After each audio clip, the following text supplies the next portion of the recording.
वो ऐतिहासिक क्षण जब विक्रम लैंडर चंद्रमा के दक्षिणी ध्रुव के पास सफलतापूर्वक उतरा था, हर भारतीय के लिए अत्यंत प्रसन्नता का क्षण था। मैंने टचडाउन का लाइव प्रसारण देखा था। हर भारतीय की तरह मैं भी गर्व से भर गई थी। इस सफलता के उपलक्ष्य में नेशनल स्पेस डे मनाने की घोषणा करना एक सराहनीय कदम है। मैं समस्त देशवासियों और आप सभी को प्रथम नेशनल स्पेस डे की बहुत बहुत बधाई देती हूं।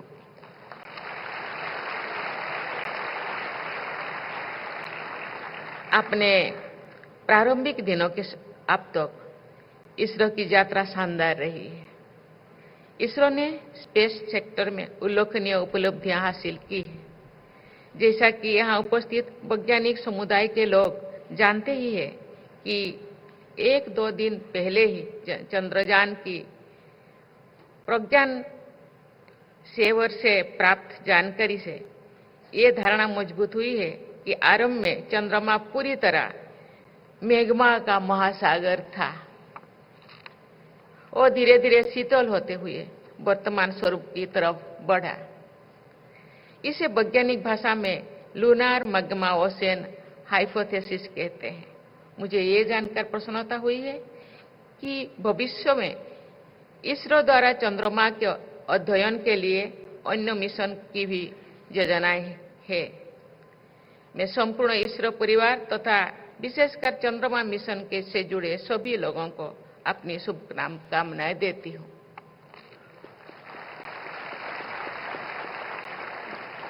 आज के कार्यक्रम में विद्यार्थियों की भागीदारी देखकर मुझे खुशी हो रही है।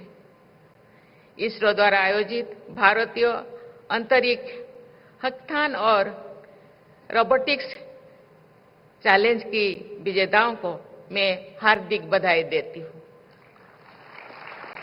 मैं आशा करती हूं कि इसरो द्वारा चलाए जा रहे स्पेस ऑन व्हील्स और स्पेस ट्यूटर्स जैसे कार्यक्रम सामान्य एवं विद्यार्थियों में स्पेस के बारे में उत्कृष्टता और जानकारी बढ़ाने में उपयोगी सिद्ध रहेंगे। देवियों और स्वजनों, स्पेस सेक्टर के साथ साथ इसरो ने देश के सामाजिक और आर्थिक विकास में भी अमूल्य योगदान दिया है।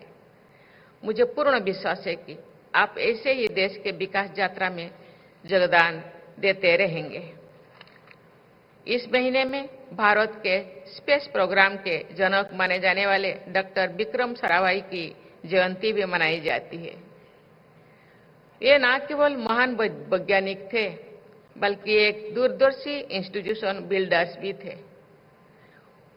उन्होंने स्पेस सहित विभिन्न क्षेत्रों में कई संस्थानों की स्थापना की।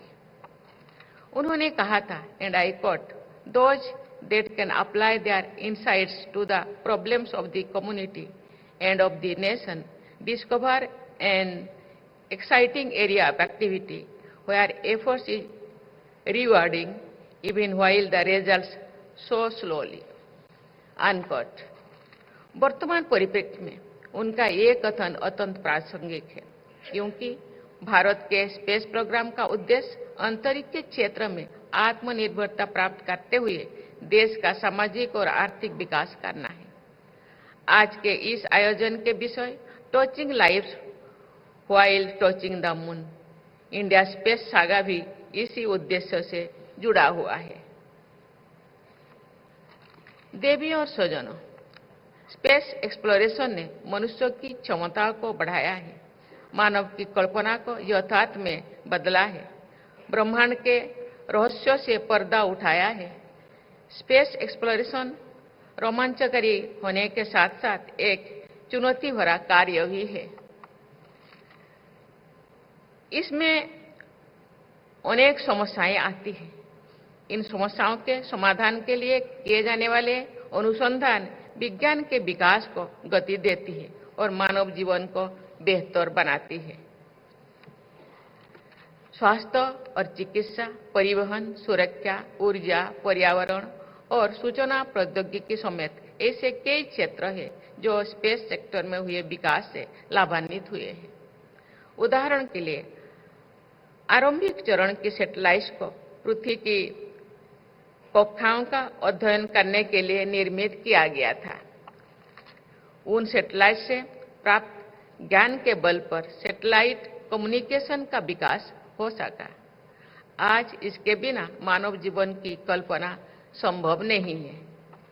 देवी और स्वजनों, भारत के स्पेस सेक्टर की प्रगति असाधारण है। चाहे वो कम संसाधनों में सफलतापूर्वक पूरा किया गया मंगल मिशन हो या एक बार में 100 से अधिक सैटेलाइट का सफल प्रक्षेपण हो, हमने अनेक प्रभावशाली उपलब्धियां हासिल की है। निजी क्षेत्रों के लिए स्पेस सेक्टर के खुलने से स्टार्टअप्स की संख्या में बहुत तेज गति भी वृद्धि हुई है।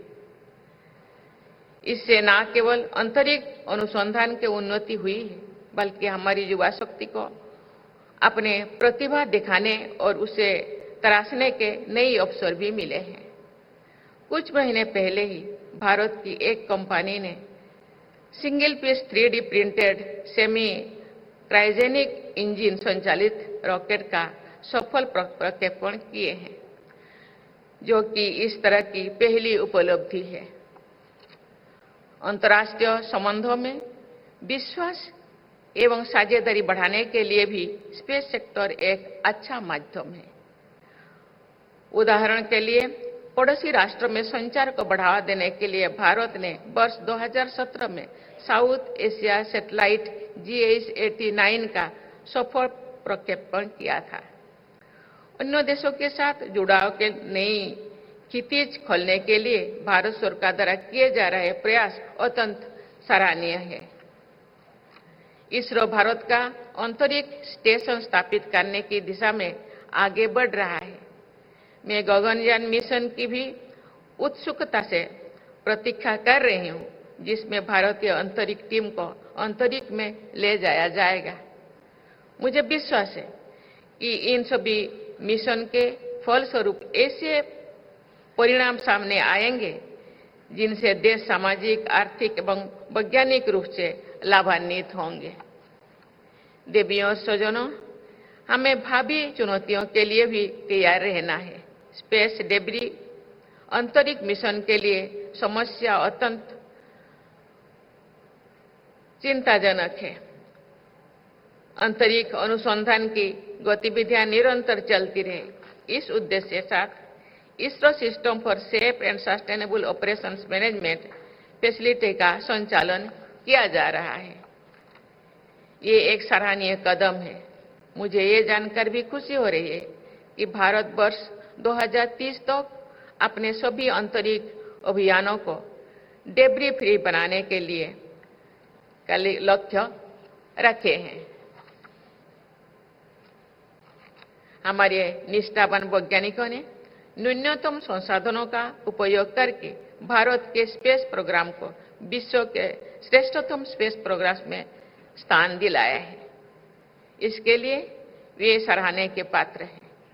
मुझे पूर्ण विश्वास है हमारे देश में अंतरिक्ष विज्ञान के क्षेत्र में निरंतर प्रगति होती रहेगी तथा हम उत्कृष्टता के नए मानक स्थापन करते रहेंगे। मैं भविष्य के सभी स्पेस मिशंस के लिए बहुत बहुत शुभकामनाएं देती हूं। धन्यवाद। जय हिंद, जय भारत।